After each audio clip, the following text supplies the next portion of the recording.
Sean Gibbons, labis-labis ang kasiyahan. Bakit kaya? Ang dahilan alamin.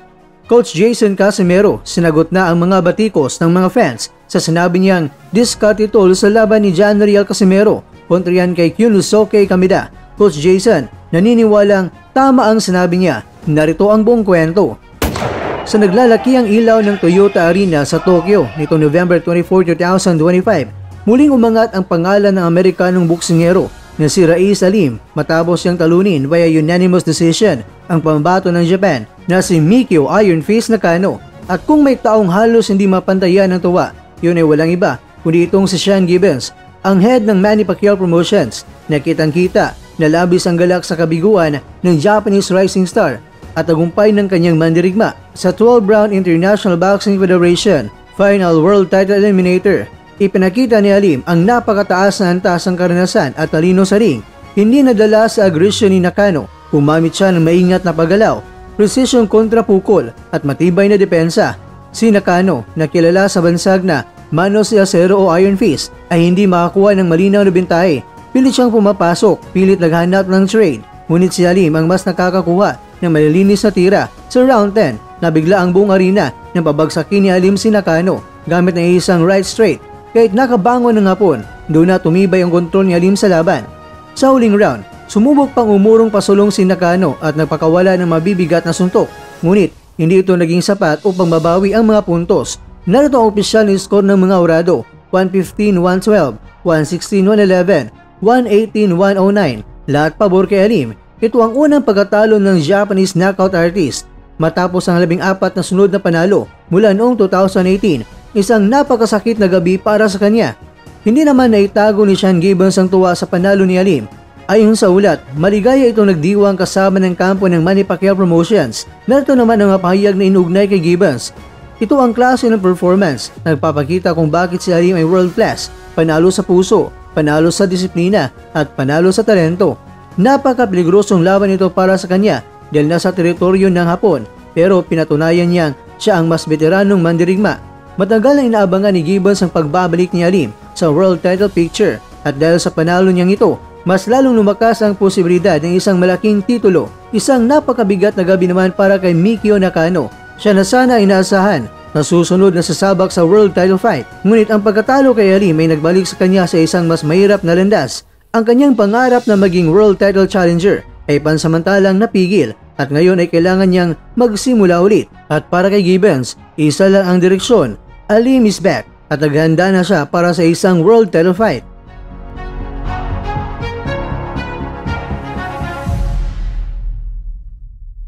Sinira. Hoy, kung alam nyo lang kung sinira niya, ba't siya sikat ngayon? Hindi. Bubo, ikaw ang bubo. Ikaw na lang ako inauna kung kinsa ni. Di ba mo yung silag bubo? Kung wa mi ni hawa diha, dili mi kapatukod ani, di kapalit og balay, di kapalit og yuta, sakyanan.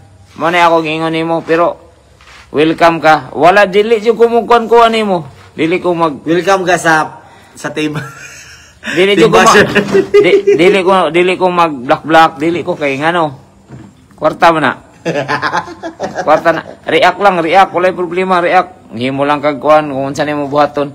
Dili man kay kabalo ka, boss. Alam mo ba kung ano yung nasa utak sa mga tao? Yung sinasabi mo na kasamaan sa akin, hindi ko ugali yan, siguro ugali mo yan. Hindi ako yung nasisira diyan. Ikaw yung nasisira. Dahil sa narinig nila na ganun yung pagkasabi mo, tapos masisira na ako. Hindi, ikaw yung masisira diyan. Si ikaw yung nagsabi na hindi maganda. Ayan na. Ikaw yung masisira dyan. Wow, ang ganda ang bahay, idol. Like, you don't care people who doesn't like you. Kung English yan ah. Pero ang ano kasi boy, ang ano kasi, ang gusto kasi nila na yung mga tao na nangbaba sa akin, ang gusto nila na maging sila, maging ako. Di posible na. Mao gani, ang ila pagig gusto, ang gusto din nila na ako maging sila. Kaya magunakan. Ini nga ako papayag na sila maging ako. Paano pa ako maging sila? Papayag. Papayag ba ako maging ako, Awakan maging, po. maging kayo? Bas, ka may nanakal po, nakita siguro nila sa una nga, unsa ka sa una, Uy, kuwan kay ka. sa tinood lang din. Oh, nakita nila ba na nakula. Ang imposible na posible man. Dili, ang nakita ila- nila karon imposible. So mo na ang ilang gibuhaton, ang ilang ginauna. Buhaton ko nila. Basig pwede ni ang imposible ra kaniya akong buhaton pero basig maghimo ni Dili. imposible mao nga daoton ka basta para mausap. Yung mga baser, walang pira yun. Kaya nga, Tito Umil eh. Kasi ang gusto ng mga baser, Tito Umil, na sila maging ako. Gusto kasi nila mawala ako sa poder ng kapatid ko. Paano mangyayari yun? Kaya ang gusto nila, na sila yung maging ako. Tapos paano na ako? Ako yung maging sila. Ayaw ko naman mangyari yan. Na wala akong pira. Yan yung gusto nila, Boss Tito Umil. Pa-shout out, Idol Kuya Lods. Oy, Koy, Bermiho.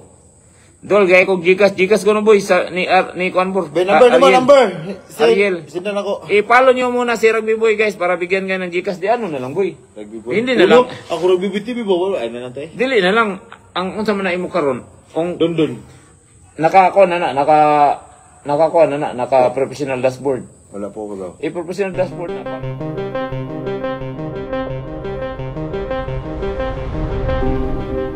Mga kakwento, ang maikling ibig sabihin ng sinabi ni Coach Jason na diskarte tol habang naipaglaban si John Ariel kay Yunosuke Kameda ay inaalerto niya si Casimero na gumamit ng tamang paraan, tamang galaw at tamang plano sa gitna ng laban.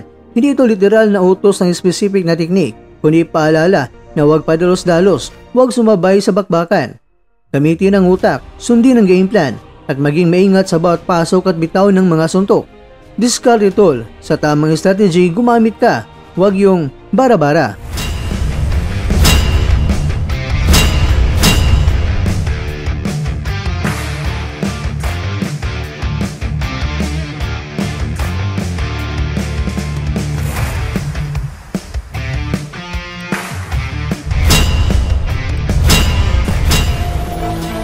At dyan, nagtatapos ang ating kwento.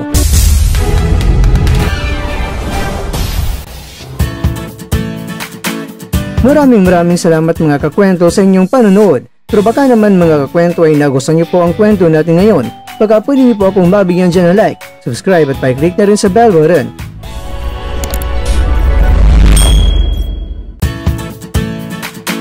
Pero bago tayo tatapos mga kwento, syempre, shoutout po muna tayo dyan sa ating mga kakwento.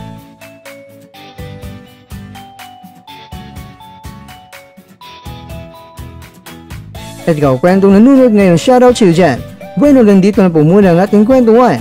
At abangan nyo na po ating susunod na video. At dito lang po yan sa isang channel na kung saan maaring ito'y mga kwentong di pa na kwento sa inyo.